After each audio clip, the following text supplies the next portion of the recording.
Well, I see on the rundown Lindsay has old. something.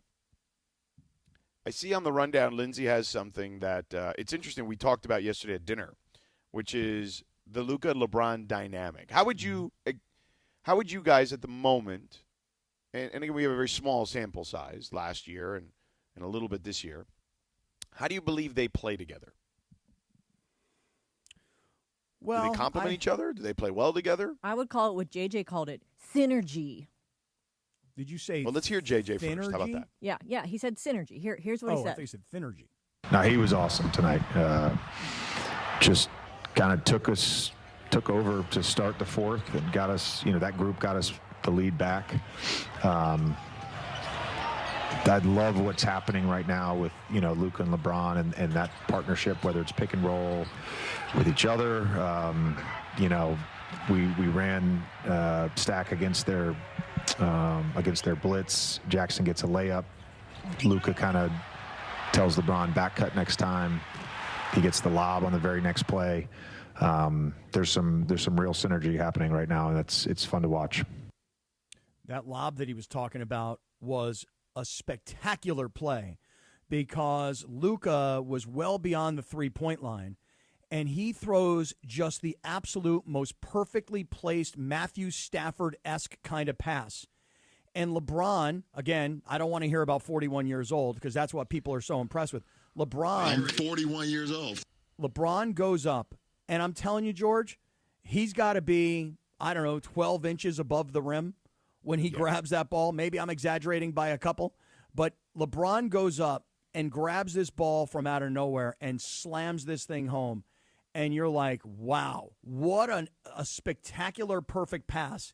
And what a finish by LeBron. We're watching it right now on YouTube. Yeah, see, I would say that they're playing well at times. It's almost like they're still learning about how to play with each other. I think there's moments like the one Cappy's talking about that you're like, oh my God, they're looking great together. And then there's other ones where it just kind of gets stagnant and they don't know where each is going to go. I think it's not quite where you want it just yet, but it will get there. Do you agree? Yeah, I think that I'm not worried about them two, to be honest with it's you. the others. Yeah, it's the others. I'm worried about the rest of this team. It's just not good enough. Like those two guys, no problem. Are there times that Luka will,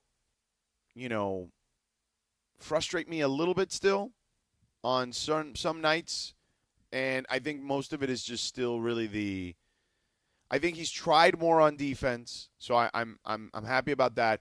I just feel like he should, and Laker fans are starting to realize this, stuff that people already knew, which is the arguing with the officials after a while gets tiresome. You know what I mean? Like, it just, not every call needs to be argued, Sometimes just keep it moving, especially like early in the game.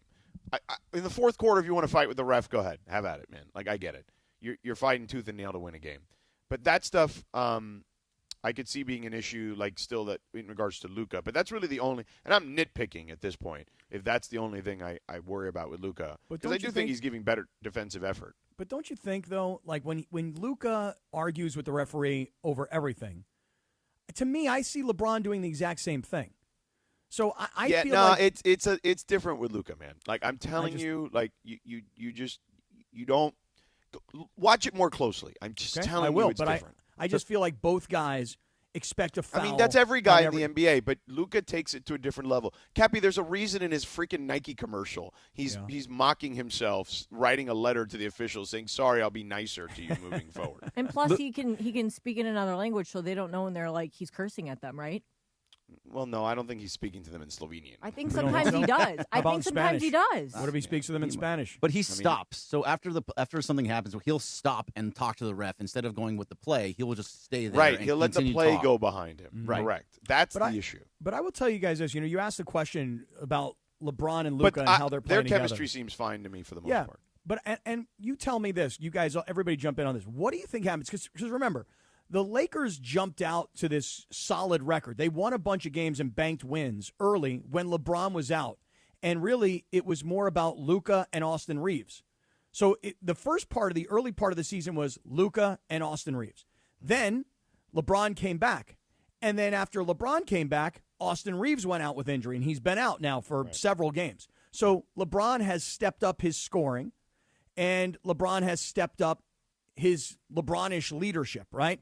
Because they need him right now. They need him right now more than ever. LeBron-ish leadership? Is that what you said? I just purely made that up. Pretty good, right?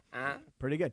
What happens, or let me rephrase the question. How much better might they be? Might being the key word. How much better might they be when they get back another real scorer? Of course they'll be a lot better.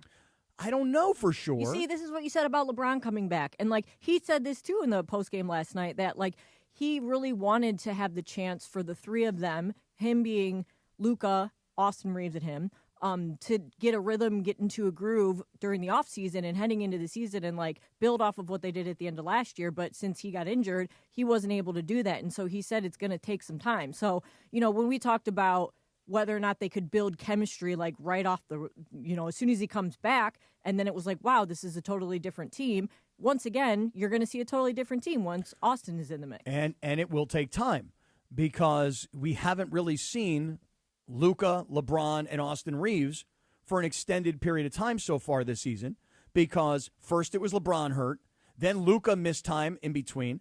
Now Austin Reaves is missing extended time, and LeBron is having to step up and do more.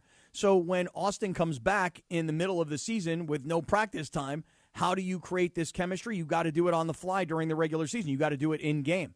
So I'm curious to see, because you're talking about LeBron and Luka and their chemistry, I'm curious to see what happens when all three guys hopefully are healthy and playing together night in, night out. Well, how much better they might be.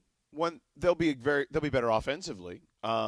So I will give you that. I just still don't know if they're good enough defensively, and ultimately, and I feel like this is going to be a broken record for most of the year, right? They're going to be really good offensively, they are going to struggle defensively, and the role players, some nights they're good, some nights they're not. You know what I mean? That's just kind of it. This roster is not good enough to win a championship, and I think that I don't foresee a path, unless they give up assets that they're not willing to give up, to augment the roster in a way that allows them to be a championship contender, a true championship contender. I definitely agree with this. I don't think they're going to be making any trade of a player. I'll just use Austin Reaves because he's the most obvious example. I don't think they're going to trade an Austin Reaves this year. I think that they're going to get through this year. I'm not saying you trade Austin Reaves. I'm just saying, when I mean assets, I don't mean just Austin. I mean, they have picks. I don't think they'll trade any of those things. I really don't. But don't you guys see what I'm saying, though, is that if you ride out the season and you don't trade any of your assets being current players that you really like or future draft picks, if you play out the season, no matter how far you go or how short you fall, you then can make decisions in the offseason based on what the future of LeBron is. And if your guess is right, and I think that most of us probably guess the same thing, that this is it for LeBron, well, then you've weathered the year, and now you start thinking about the future. Because now you're thinking, can we, without LeBron, can we build a roster around Luka and around Austin that can, in the next 5 years, really be competitive with Oklahoma City and San Antonio? And you got to figure Houston is going to change as well, because how much more does Durant really have? Well, they'd have to completely remake the roster around Luka and Austin. Correct. Yeah. That to me is what I would suggest they do. Get through this season, see how far you can go with the LeBron's last year, and then you start over because you've already got your replacement superstar. I've been saying that since the day they got Luka. Right, but it's not like just you plug in. I mean, we could talk about it on the other side since I hear the music.